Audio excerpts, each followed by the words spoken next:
8월 25일 화요일 말씀 동무 시작하겠습니다. 열왕기하 23장 24절부터 30절인데 이렇게 제목을 붙여봅니다. 어떤 삶을 선택할 것인가? 우리는 늘 선택의 상황에 놓이게 되는데 어떤 삶을 선택할 것인가? 오늘 말씀에는 요시야라고 하는 임금 마지막 모습과 또 므낫세의 임금의 이야기가 나옵니다. 이 저자는 이 두 사람을 대조시키고 있습니다.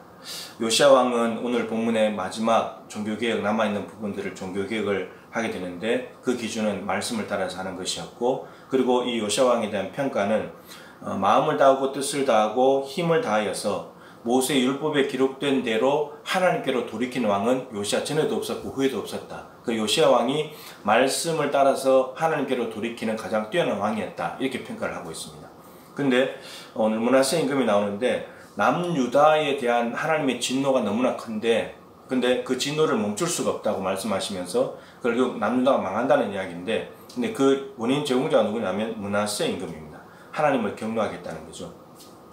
우상을 숭배하고 예루살렘 성전 안에도 막 우상 숭배하고 말씀을 버리고, 그리고 무죄한 자의 피를 흘리고 자기도 죄지을 뿐만 아니라 백성들도 죄짓게 만든 이 므낫세 임금 때문에 하나님은 남유다에 대한 심판을 멈출 수가 없다, 이렇게 말합니다.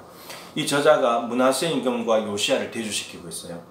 우리는 므낫세의 삶을 살 것인가 요시야의 삶을 살 것인가를 결정을 해야 되는 겁니다. 므낫세의 삶은 자기뿐만 아니고 백성들도 망하게 만들고 나라도 망하게 만들고 땅도 황폐하게 만드는 사람이었습니다. 근데 요시야 왕은 반대로 자기뿐만 아니고 백성들을 올바른 길로 인도하고 나라를 깨끗하게 하고 이스라엘 땅을 정결하게 하는 그런 선한 영향력을 끼치는 왕이었습니다. 누구를 선택할 것인가? 근데 이 두 사람의 삶을 결정적으로 갈라놓는 기준이 있습니다. 그 기준이 뭐냐면 말씀입니다. 므낫세 임금은 말씀 듣지 않습니다. 말씀 거부합니다. 선지자들이 아무리 외쳐도 듣지도 않습니다. 근데 요시야 임금은 성전에서 율법책을 발견하고 난 뒤에 그 율법책에 기록된 대로 행합니다. 기록된 대로 자신을 회개하고 백성들을 하나님께로 돌아오게 만들고 유월절 지키게 만들고 성경에 기록된 대로 우상들을 다 제거하면서 말씀을 쫓아가는 왕이었습니다. 결국 우리가 이 땅을 떠나고 난 뒤에 후대들의 평가를 받을 텐데 므낫세 임금처럼 악한 영향을 끼쳐서 망하게 하는 사람이었어? 아니면 요시야처럼 당신은 선한 사람이었습니다. 선한 영향력을 끼친 사람이었습니다. 어떤 평가를 받을 것인가? 그리고 그 기준은 말씀이었다는 것. 여러분, 우리가 오늘 하루도 말씀을 열심히 쫓아서 순종하며 살아가게 되면 선한 영향력을 끼치게 될 것이고, 그렇지 않다면 악한 영향을 끼치는 사람이 될 것입니다. 그리고 중요한 것은 요시야 임금이 전에도 후에도 없었던 하나님의 말씀에 순종하는 그런 왕이었는데도 불구하고 할아버지 므낫세의 죄로 인해서 남유다를 심판하신다는 하나님의 심판을 철회할 수가 없었습니다. 다르게 말하면 요시야의 선한 행위가 할아버지 므낫세의 죄를 제거하지 못했다는 겁니다. 덮지 못했다는 겁니다. 이게 참 중요합니다. 여러분, 죄는 선으로 덮을 수 있는 게 아닙니다. 죄는 어떻게 해결해야 되죠? 회개해야 되는 겁니다. 회개해야 되고 예수님의 보혈로 가져가야지만 해결될 수 있는 부분이죠. 므낫세는 죽어도 므낫세의 죄는 살아있습니다. 북이스라엘 왕이 11명의 왕인데 초대 임금 여로보암을 빼고 나면 18명이죠. 근데 이 18명의 왕에게 기록된 내용들을 찾아보면 여로보암의 길로 따라갔다, 여로보암의 길로 행했다, 이렇게 되어 있습니다. 여로보암은 죽었는데 여로보암의 죄는 살아가지고 그 후대의 왕들이 자식들 가문을 통해서 연결되는 왕도 아니고 쿠데타를 통해서 일어나는 왕들인데, 근데 여로보암의 죄를 그대로 따라갑니다. 그래서 망해버립니다. 722년에. 근데 므낫세가 죽었지만 근데 므낫세 아들 아몬 그대로 있죠. 근데 요시야 걸출한 왕이 튀어나왔었는데, 근데 그 뒤에 요시야 아들은 요아스, 이렇게 되어 있습니다. 하나님 보시기에 악을 행했다. 그 아들 이 요시야 아들 요야김, 그 다음 임금이죠.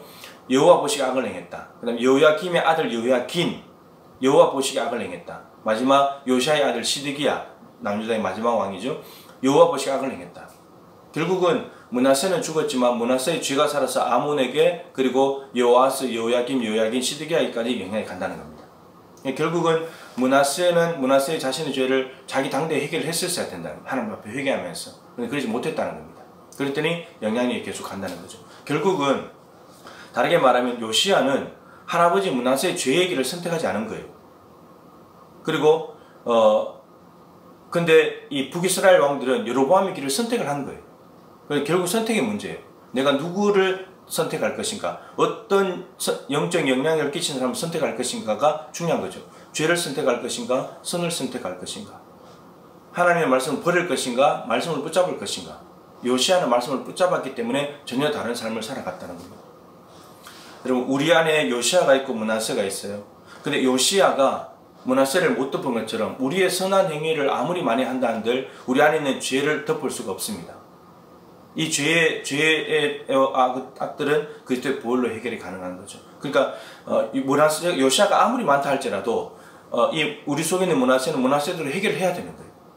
그래서 우리 안에 있는 죄를 아파하고 죄를 보혈로 가져가서 분명히 해결을 해야 한다는 사실이죠. 마지막으로 어제 말씀드린 내용인데, 남의 밭과 포도원을 보면서 생각이 깊어야 되고 훈계를 얻어야 된다고 말씀드렸죠.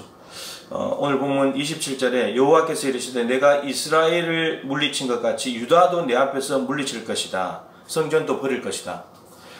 남유다는 북이스라엘, 형제 북이스라엘 보면서 우상 숭배하고 하나님 말씀 버리고 자폰을 하다가 망한 것을 보았습니다. 남의 밭과 포도원을 본 거죠. 근데 그걸 보고 생각이 깊었어야 됐죠. 아, 저렇게 살면 망하는구나. 근데 놀랍게도 남유다가 약 140년 뒤에, 북이스라엘이 망한 뒤 140년 뒤에 동일한 죄를 짓고 망하게 됩니다. 그러니까 북이스라엘에는 남의 밭과 포도를 보면서 생각이 깊지 못했고 훈계를 받지 못했던 거죠. 훈계를 받았더라면 요시아처럼 살아야지, 계속 저렇게 살아야지 이렇게 갔을 텐데 그렇지 않고 결국은 북이스라엘 길을 따라 가버리더라는 것입니다.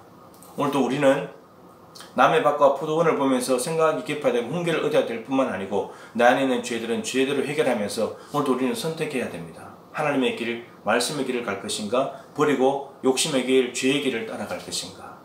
오늘도 우리가 선택을 잘 하여서 오늘 하루 그리고 남아있는 모든 생애가 하나님께, 그리고 사람들에게 좋은 평가를 받는 요시아와 같은 그런 삶, 요시아와 같은 마음이 내 안에 가득할 뿐만 아니고 므낫세는 므낫세대로 죄가하면서 정결한 하나님의 백성으로 나아가는 저와 여러분 다 될 수 있기를 주님의 이름으로 축복합니다.